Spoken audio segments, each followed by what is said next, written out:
Hello, has this ever happened to you?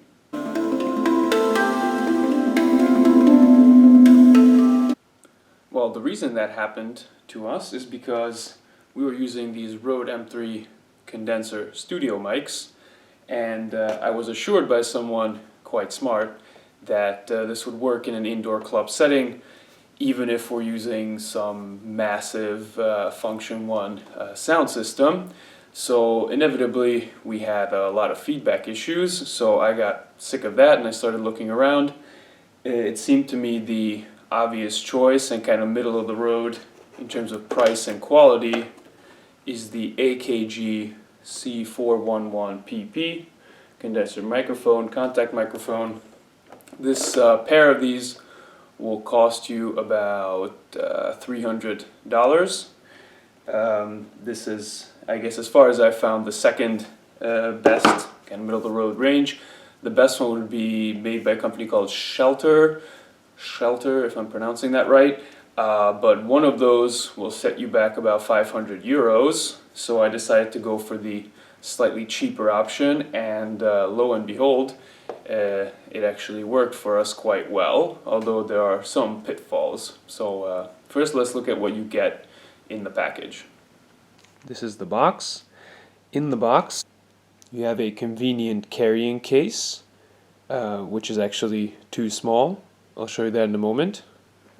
You get a piece of this putty material, which is kind of like blue tack, except it's black. And you get the microphone itself. This is the part you stick on your instrument, and you have an XLR plug. Now this does need power, by the way, so we'll get to that later. Now, interesting thing you should note is that you physically really cannot put this in here properly without, I think, bending that cable inappropriately. At least I haven't figured out how to do it, so yeah, it's kind of tricky to get it in there, but nonetheless, let's see where we have to go with this. So you have to take your putty thing out, and as you can see, you can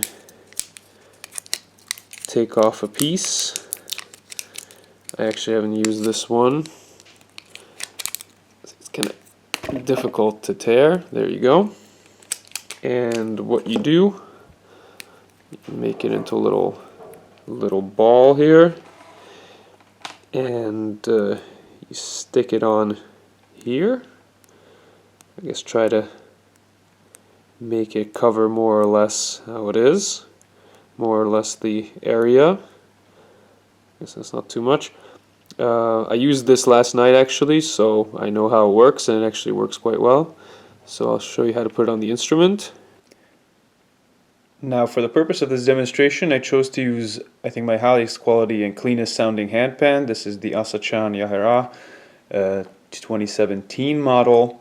So this is 8 notes plus the ding. So I would probably, if you have 2 of these, well, you should have 2, I think, but professionals like Hang Massive use 3, as far as I've seen. So you have 2 of these, you want it to have 4 notes in between them.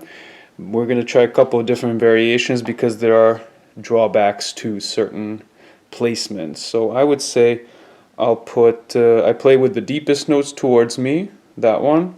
So I would choose to put one here. Now let's look at that closer. That's about the quantity that I have. Try to put it low as possible, but just above that kind of bend. You don't have to go crazy, but it'll stay there. Looking at it from the way you're playing it, you have 1 here. So you count 4 notes and come over here with the next one.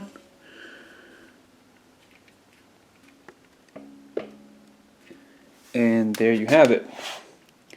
So now this seems kind of off, but there's a surprisingly little variance of how well the notes are picked up compared to how far you are. So for example, this note will not be too much stronger than that high note. Same for down here. Now there's a couple of things I'd like to point out. So if you have this here and here, and for example you play a lot of these double notes, and you have one right here, it's going to make your job quite difficult. You can see it better here. You have to really kind of arch your hand to get both of those notes in, whereas it's not comfortable. Normally my palm would be much closer to the surface here.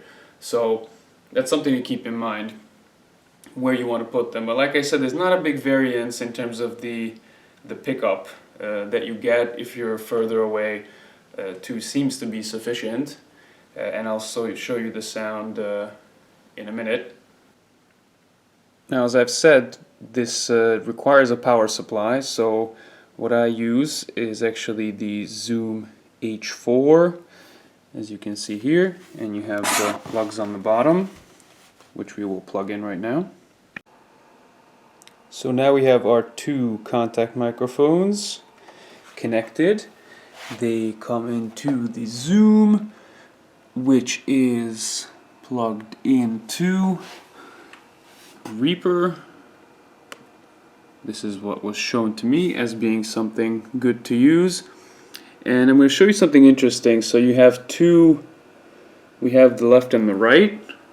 And what happens is, if I'm going to hit something that's closer to this one, for example this note, watch the difference in level.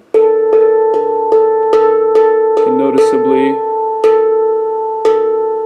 the right is a bit stronger. Now I will do the same thing next to the other contact microphone, tone field near there. So there's actually a noticeable difference in. And we'll go back to the first one.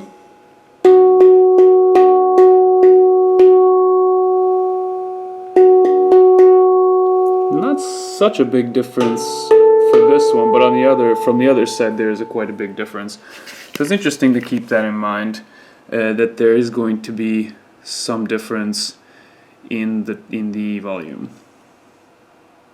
So now I'm just going to hit record here, and I'm going to replace the video sound with the actual recording from the microphones, so you can kind of see the difference. And I'm going to try a lot of different techniques, a lot of different types of notes, so you can hear what it sounds like on with the contact microphones. And I'll be doing a video later where I compare a variety of microphones right after each other, playing the same things, and then you can see the difference.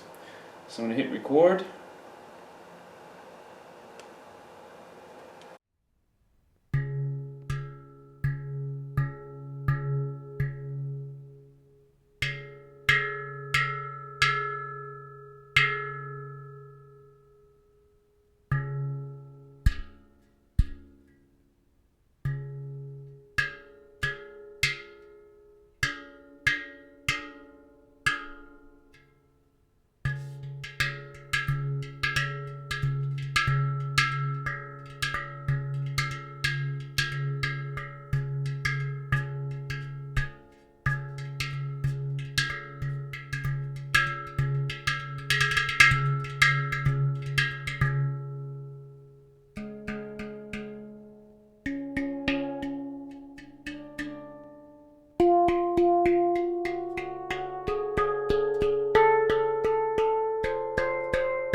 So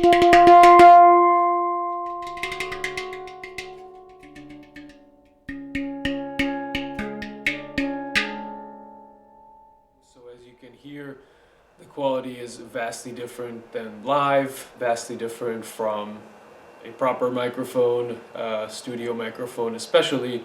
However, in a closed setting where you have a big volume, small space, lots of bass, for example, then this is really the way to get around the feedback issue. If you're in kind of a more open venue, the proper microphone would probably be best. But in our use, where we combine handpan music with lots of bass and a lot of electronic music, this seemed to be the only solution. And one more thing, your monitor speakers, you may need to still turn those down when using these microphones, because there still was a tiny bit of feedback as they picked it up from the monitor speaker that was closest to me. So essentially, maybe show you a clip.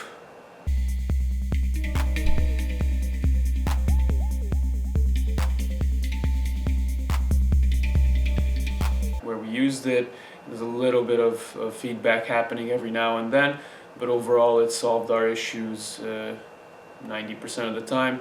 So what I'm going to do in the future is just use headphones, still turn the monitor speakers off, and keep using these enclosed venues. If you found this video useful, please give it a thumbs up and subscribe if you would like to see more videos. Thank you.